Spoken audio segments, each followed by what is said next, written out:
નમસ્કાર મિત્રો, વિડીયોમાં તમારું સ્વાગત છે। ગત 3 માર્ચથી યુવક યુવતી જે ગુમ થયા ગોધરાના રતનપુર કારડી નજીક કેનાલમાંથી લાશ મળી આવી। વડોદરામાં પ્રેમી જોડાની જે નર્મદા કેનાલમાંથી લાશ મળી આવી છે। હાલમાં ખળભળાટ મચી જવા પામ્યો છે। એકબીજામાં હાથમાં બાંધેલી હાલતમાં બંનેની સમગ્ર જે લાશ છે મળી આવી છે।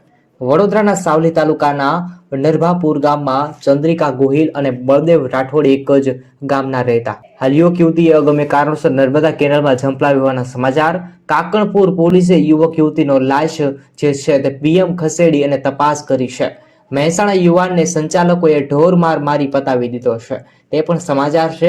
યુવક યુવતીના હત્યાના બનાવને કુદરતી મોતના ખપાવવાની ઘટના પરથી રહસ્યનો પડદો ઉઠ્યો છે। આવી રીતે મિત્રો તમે સોશિયલ મીડિયામાં ઘણી જગ્યાએ સાંભળ્યું છે અને ઘણી જગ્યાએ જોયું પણ હશે કે હાલમાં પ્રેમી પંખીડા અગમ્ય કારણોસર પોતે પોતાનું જીવન ટૂંકાવી લેતા હોય છે। કોઈની રીતે અલગ અલગ રીતે પોતાનું જીવન જે છે તે ટૂંકાવી લેતા હોય છે, પરંતુ પોતાના મા બાપ અને પરિવારનો લોકોનો વિચાર કર્યા વગર જ આવું બધું પગલું ભરી લેતા હોય છે।